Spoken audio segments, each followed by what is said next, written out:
সবাইকে আন্তরিকভাবে স্বাগত। যে যেখান থেকে আমার মুকুল স্যার ইউটিউব চ্যানেলটি দেখছেন সবার জন্য আন্তরিক শ্রদ্ধা, সম্মান এবং শুভকামনা। বাংলাদেশে ফিরছেন খুব তাড়াতাড়ি, মার্চের মধ্যেই বাংলাদেশের প্রধানমন্ত্রী শেখ হাসিনা। এখন বলবেন প্রধানমন্ত্রী শেখ হাসিনা বলছেন কেন?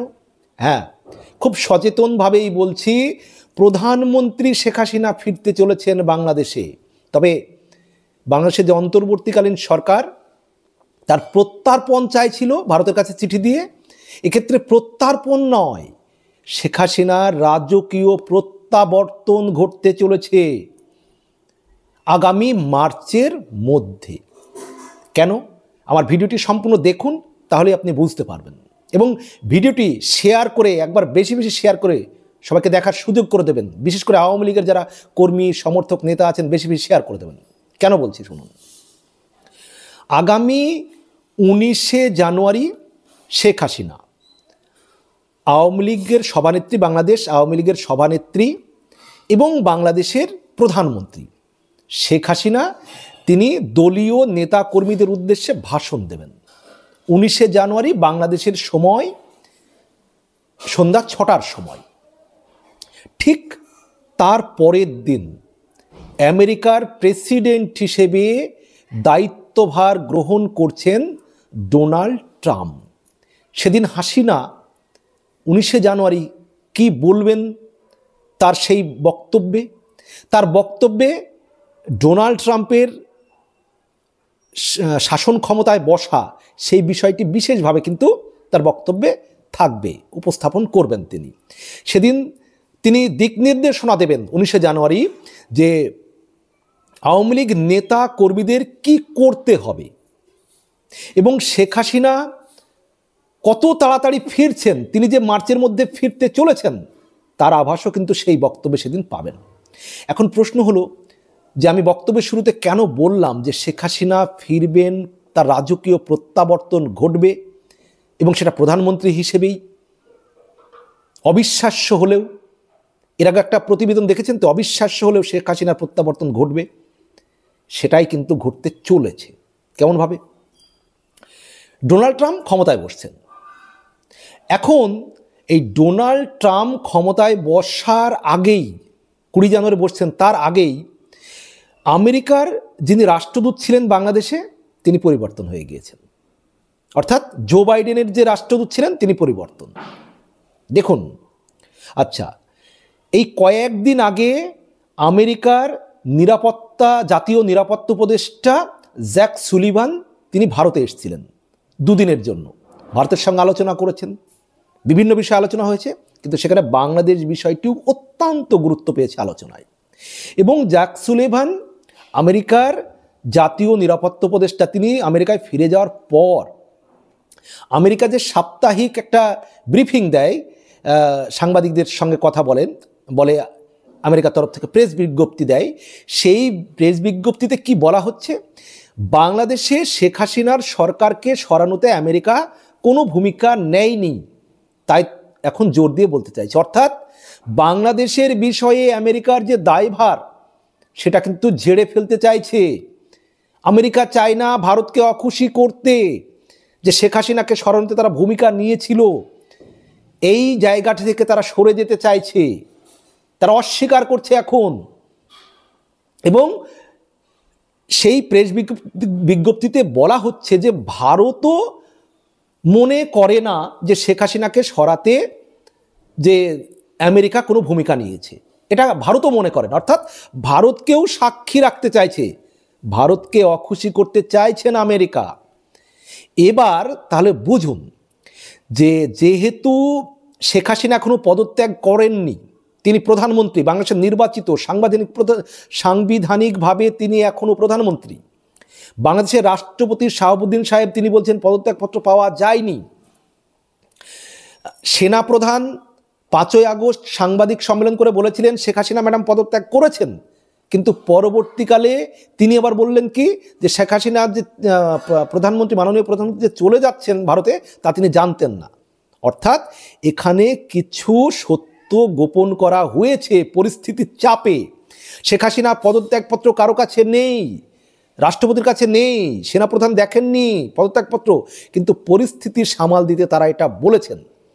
কিন্তু এখন রাষ্ট্রপতি বুঝতে পারছেন, বাংলাদেশের সেনাপ্রধান ওয়াকারুজ্জামান সাহেব বুঝতে পারছেন যে শেখ হাসিনা এখনও বাংলাদেশের বৈধ নির্বাচিত সাংবিধানিক প্রধানমন্ত্রী। শেখ হাসিনাও সেটা দাবি করছেন, আমেরিকাও সেটা মানে, ভারতও সেটা মানে, কিন্তু টেকনিক্যাল কারণে এখন হয়তো ভারত বলছে প্রাক্তন প্রধানমন্ত্রী, কিন্তু সাংবিধানিকভাবে যখন শেখ হাসিনা এই দাবি তুলছেন, এই দাবি তুলবেন, তখন কেউ অস্বীকার করতে পারবে না, না আন্তর্জাতিক আদালত, না ভারত, না আমেরিকা, তারা কেউ অস্বীকার করতে পারবে না, অস্বীকার করবে না।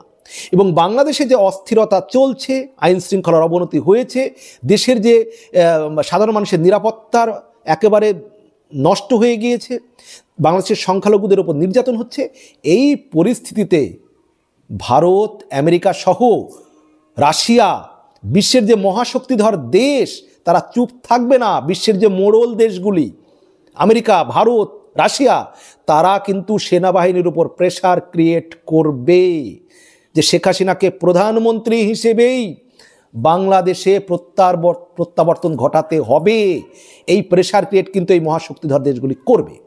এখন শেখ হাসিনা যদি চান যে না, একটা পরিস্থিতি ঘটে গিয়েছে, ইউনূস যেহেতু ইউনূসের সরকার, ডক্টর ইউনূসের সরকার অবৈধ এবং তার সরকার নিরপেক্ষ নয়, তাহলে আমি চাই যে বাংলাদেশে একটা নিরপেক্ষ নির্বাচন হয়। যদি শেখ হাসিনা সেটা চাই, নির্বাচন হোক, সেখানে নিরপেক্ষ একটা ভোট হবে সব দলের অংশগ্রহণে, তাহলে কি হবে, আওয়ামী লীগ, বিএনপি, জামাত ইসলামী সহ সমস্ত দল একবারে সুন্দরভাবে নির্বাচনে অংশগ্রহণ করতে পারবে। এরকম পরিস্থিতি যদি শেখ হাসিনা চান, তাহলে কি হবে, অন্য একটা তত্ত্বাবধায়ক সরকার দিয়ে, তত্ত্বাবধায়ক সরকারের মাধ্যমে একটা নিরপেক্ষ নির্বাচন দিয়ে ভোটে যেতে পারে আওয়ামী লীগ। সেক্ষেত্রেও শেখ হাসিনার ক্ষমতায় প্রত্যাবর্তন ঘটবে ভোটের মাধ্যমে, কারণ তখন নিরপেক্ষ নির্বাচন হবে, ইউনূসের যে অবৈধ সরকার এরা চলে যাবে, একটা অন্তর্বর্তীকালীন তত্ত্বাবধায়ক সরকার আসবে সেক্ষেত্রে, যদি শেখ হাসিনা সেটা চান। আর সবচেয়ে বেশি সম্ভাবনা শেখ হাসিনার প্রধানমন্ত্রী হিসাবেই প্রত্যাবর্তন করা। ইতিমধ্যেই আমেরিকার যে গোয়েন্দা অফিসার, সেখানে কিন্তু এসছেন তুলসী গ্যাবার্ড। তো তুলসী গ্যাবার্ড এর আগেই তো টুইট করে বাংলাদেশের যে পরিস্থিতি নিয়ে ইউনূস সাহেবকে দায়ী করেছেন, যে বাংলাদেশে যা চলছে, সংখ্যালঘুদের উপর অত্যাচার চলছে, আইন শৃঙ্খলা বলে কিছু নেই। ডোনাল্ড ট্রাম্প টুইট করে বলেছেন যে বাংলাদেশে পরিস্থিতি ভালো নয়, জনগণের নিরাপত্তা নেই, সংখ্যালঘুদের উপর অত্যাচার চলছে। আর এই ডোনাল্ড ট্রাম্প কিন্তু কোনোভাবেই পছন্দ করেন না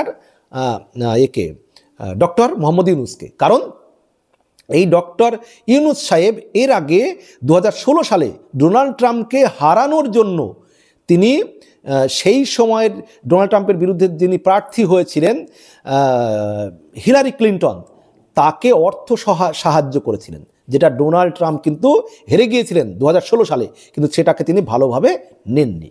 আর এবার তিনি আবার তারপরে 2016 সালে কিন্তু তিনি জিতেছিলেন, তারপরে 2020-তে তিনি হেরে যান। আর এবার 2024 সাল, স্বাভাবিকভাবে ডোনাল্ড ট্রাম্পের কিন্তু একটা অপছন্দের মানুষ হচ্ছেন এই ডক্টর ইউনূস। এবার আরেকটি দিক থেকে খুব গুরুত্বপূর্ণ, কেন দেখুন, কানাডার যে জাস্টিন ট্রুডো, তার ক্ষমতা চলে গিয়েছে। কারণ কি, তিনি ভারতের সঙ্গে, আমেরিকার সঙ্গে সম্পর্ক বজায় রাখতে পারেননি, যার ফলে জাস্টিন ট্রুডোকে কিন্তু সরে যেতে হয়েছে ক্ষমতা থেকে। কানাডার প্রধানমন্ত্রী হিসেবে তাকে কিন্তু সরে যেতে হয়েছে জাস্টিন ট্রুডোকে। এবার আমেরিকার বিরোধী, ভারতের বিরোধী জাস্টিন ট্রুডো গিয়েছে। এবার ডোনাল্ড ট্রাম্প বসার পর পাকিস্তানের যে শেহবাজ শরীফ আছে প্রধানমন্ত্রী, তার পালা, তাকে সরতে হবে। তার জায়গায় আসবে কে? ডোনাল্ড ট্রাম্পের চাপে পাকিস্তানের সেনাবাহিনী বাধ্য হবে ইমরান খানকে মুক্তি দিতে এবং তাকে ক্ষমতায় বসাতে। চাপ আসবে একটা। যখন ইমরান খান বসে যাবে, তারপরে পালা হচ্ছে এই ডক্টর ইউনূসকে সরানো এবং শেখ হাসিনাকে ক্ষমতায় প্রত্যাবর্তন ঘটানো। এবং এটা করবে কারা কারা, ওই যে বললাম, আমেরিকা করবে, ভারত, রাশিয়া এবং চীনও কিন্তু সহযোগিতা করবে, কারণ চীন নাক গলাবে না। ভারত, রাশিয়া, আমেরিকা যে সিদ্ধান্তটা নেবে, বিশেষ করে সিদ্ধান্তটা নেবে আমেরিকা, ভারত এবং সঙ্গে থাকবে রাশিয়া। শেখ হাসিনার প্রত্যাবর্তন ঘটবে, সেটা প্রধানমন্ত্রী হিসেবে সরাসরি প্রত্যাবর্তনের সম্ভাবনা প্রবল প্রবল প্রবল। এবং তারপরে যদি নির্বাচন হয়, নির্বাচনে একবারে আওয়ামী লীগকে রাজনীতি করতে দিতে হবে, কেউ বাধা দিতে পারবে না। বাংলাদেশ যদি মনে করে যে মানব না বিশ্বের কোনো শক্তিধর দেশগুলির কথা, দেশটা চালাতে পারবে না বাংলাদেশ। এই যে বাংলাদেশের সেনাবাহিনী ঠিক থাকতে পারবে না। বিএনপি যদি মনে করে কোনো দলকে ভোটে আসতে দেবো না, এটা বিএনপি চাইবে না, কারণ আওয়ামী লীগকে ছাড়া ভোট হলে গ্রহণযোগ্য হবে না, বিশ্বের দরবারে গ্রহণযোগ্য হবে না। আর বাংলাদেশের মানুষের যে এখন মনোভাব, 60% উপরে বাংলাদেশের মানুষ চাইছে যে শেখ হাসিনা ক্ষমতায় ফিরুন। তারা বলছেন যে আগেই ভালো ছিলাম, তাদের জীবনযাপন, তাদের নিরাপত্তা, আইন শৃঙ্খলা একবারে ভেঙে গেছে এই মুহূর্তে। তারা বলছেন যে শেখ হাসিনার আমলে আমরা ভালো ছিলাম, তাই নির্বাচন হলেও শেখ হাসিনা ফিরছেন, বা মার্চের মধ্যে প্রধানমন্ত্রী হিসেবেও শেখ হাসিনা ফিরতে পারেন, প্রবল সম্ভাবনা প্রথমটি। সব মিলিয়ে শেখ হাসিনা ফিরছেন বাংলাদেশে খুব তাড়াতাড়ি, এটাই কিন্তু বাস্তবতা। বাকি আপনারা কি মনে করেন জানাবেন কমেন্ট বক্সে। বিনীত অনুরোধ রইল, ভালো থাকবেন, সুস্থ থাকবেন। আর আমার ভিডিও নিয়মিত দেখার জন্য আমার মুকুল স্যার ইউটিউব চ্যানেলটি সাবস্ক্রাইব করে পাশে থাকবেন। ভালো থাকবেন, সুস্থ থাকবেন, সবার জন্য শুভকামনা।